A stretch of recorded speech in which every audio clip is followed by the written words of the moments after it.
difícil? Ah, sem dúvida nenhuma. Eu acho que chega um momento, né, de fazer essa análise mais profunda. Lógico que nós já sabíamos da possibilidade, já jogamos contra o Cruzeiro, contra o Grêmio também, que era outro candidato. Sabemos mais ou menos aquilo que vamos encontrar, mas vamos nos aprofundar nas informações, nas análises, nos treinamentos. Sem dúvida nenhuma que vai chegar esse momento que, obviamente, o nosso treinador sabe melhor de se aprofundar e se preparar para esse jogo. Legal, só pedir para os colegas, por favor, se identificar e falar seu nome e o veículo, não o carro, né? Valeu. Tá bom. Bruno Gilfrida, do Globoesporte.com, de novo. Rueda, boa tarde, aqui. Desde que você chegou no Flamengo, são 270 minutos já sem tomar gol. Foi algo que você... A primeira coisa que você tentou mudar no time, a forma do time se defender, para depois pensar em melhorias no ataque, mas queria saber se isso foi um pedido seu mesmo, para o time se fechar um pouquinho mais ali na defesa. Boa tarde. Bueno, pienso que sabíamos el momento que estaba atravesando el equipo.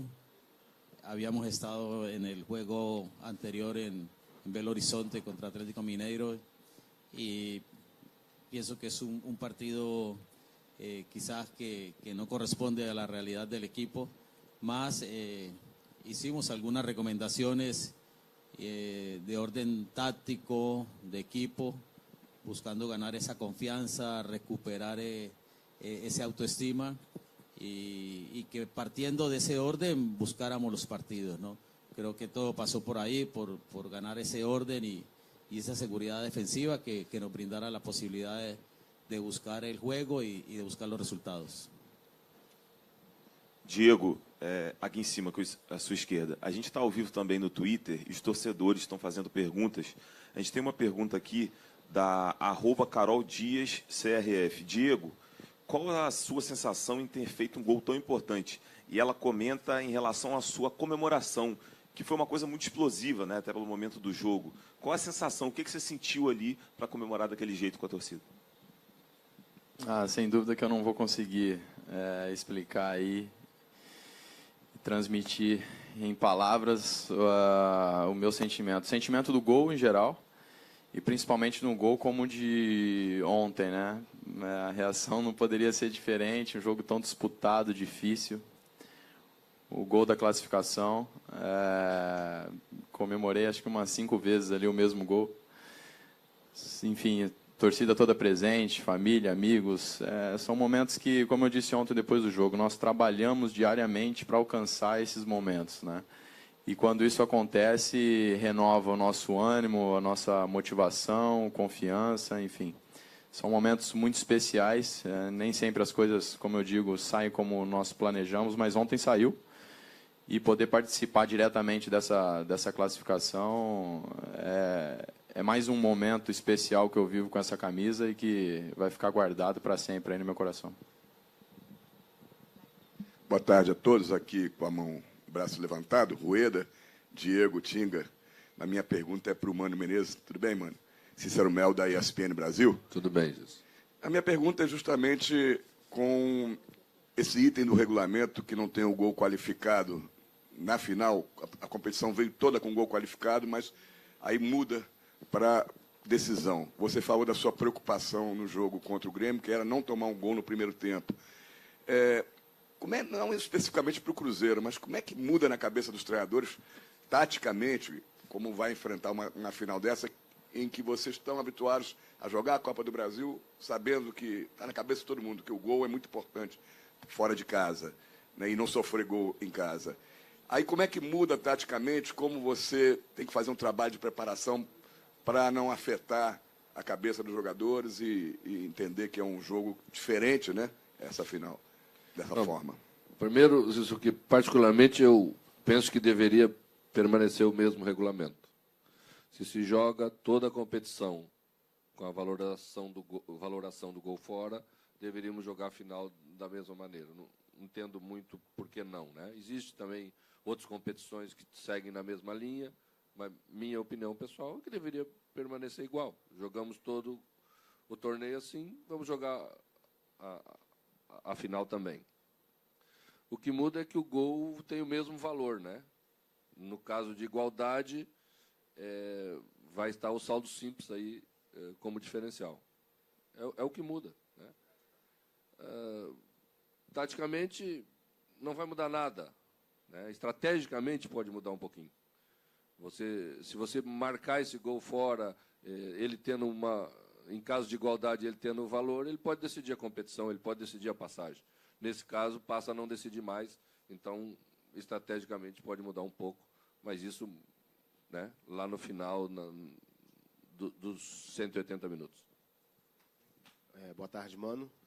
Aqui atrás também, talvez no centro aqui, Alan Caldas, do Globoesporte.com. Hoje o Cruzeiro está com 30 pontos em sexto lugar, está bem próximo.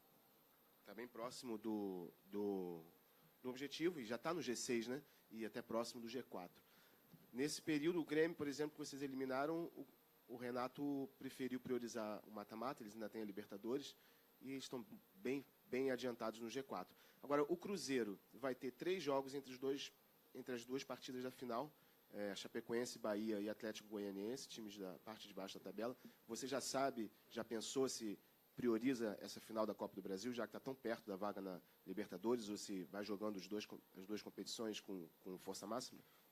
Eu penso que o Cruzeiro deve priorizar a final da Copa do Brasil, sem dúvida nenhuma. Conquista de título sempre é a parte mais importante, né?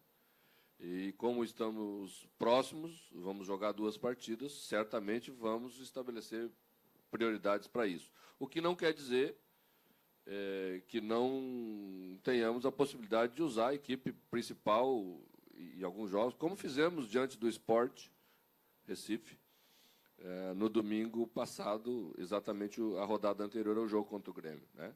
Porque já estávamos com os jogadores recuperados, traçamos algumas estratégias. Agora temos uma definição dos locais dos 2 jogos finais, vamos sentar com toda a nossa comissão, vamos fazer um planejamento, né, a curto prazo, baseado nessa realidade que temos especificamente para os 2 jogos final e os locais dos 2 jogos. Aqui no fundo, também no meio, para o Reinaldo Rueda, técnico do Flamengo, Monique Danello, do Esporte Interativo. Rueda, na mesma linha do Mano, em relação ao planejamento para essas 2 próximas semanas, você tem uma semana de trabalho, foi tudo muito corrido nessa semana. Qual é a sua estratégia olhando para esse primeiro jogo da final em casa? A gente sabe que tem a data FIFA que o brasileiro tem a Primeira Liga no meio da semana que vem. Como você pretende aproveitar esse tempo agora para trabalhar um pouco mais, dar um pouco mais da sua cara, do seu jeito para a equipe? Boa tarde. Sí, pienso que este espacio de tiempo va a ser importante para seguir conociéndonos, seguir evaluando el comportamiento de los jugadores y saber que ahora se van algunos jugadores a las selecciones nacionales por la fecha internacional y hay que esperar cómo regresan y de acuerdo a ello preparar ese primer juego, ¿no? Que es inmediatamente al día siguiente a la fecha internacional FIFA y eso va a marcar mucho lo que es la planificación de lo que es el equipo que iniciará esta final el día 7. Mais uma pergunta feita pelo Twitter, pela hashtag Final Copa do Brasil. Essa é para o Mano. Mano, o @DJ Bruno César está te perguntando, Mano, o que você disse para o Ezequiel no intervalo de ontem para que ele voltasse outro para o jogo? Bom, se enganam aqueles que pensam que temos todas as palavras suficientes para, no intervalo, modificar tanto o comportamento de um jogador. Os jogadores são experientes suficientes para terem uma autoavaliação, às vezes saber que não estão tão bem, né? Se concentrar um pouco mais no intervalo, buscar algumas informações importantes sobre a característica do jogo do adversário em relação ao seu setor, para corrigir algum posicionamento, né? E é isso que a gente faz. Nós temos 5 minutos para falar com os jogadores na prática, no intervalo de jogo. E não podemos falar de 30 coisas diferentes em 5 minutos, porque os jogadores não vão assimilar 30 coisas diferentes em 5 minutos, né? Falamos coisas básicas, importantes para a equipe de um modo geral, pequenos detalhes individuais para um ou outro jogador, mas eles têm experiência suficiente para saber que algumas coisas eles precisam corrigir quando não estão tão bem. Gente, vamos para a última pergunta aqui da nossa coletiva. Logo depois aqui, os técnicos, o Diego, o Tinga, vão atender vocês aqui no backdrop, aqui atrás, para todo mundo que quiser ainda fazer algumas outras perguntas, poder fazer aqui na zona mista, tá bom? Então vamos lá para a última pergunta. Boa tarde, aqui atrás, à direita aqui. Rueda, por favor. Diogo Dantas, do Jornal Extra e Globo. Você, na primeira partida sem o Paulo, utilizou o Felipe Viseu e depois, pelo Brasileiro, testou o Lucas Paquetá. Queria te perguntar se para essa primeira partida da final da Copa do Brasil, alguma dessas opções já está na sua cabeça como definida, ou você, por acaso, poderia utilizar o Vinícius Júnior, atuando ali entre os zagueiros com o Berrio e o Everton pelas pontas?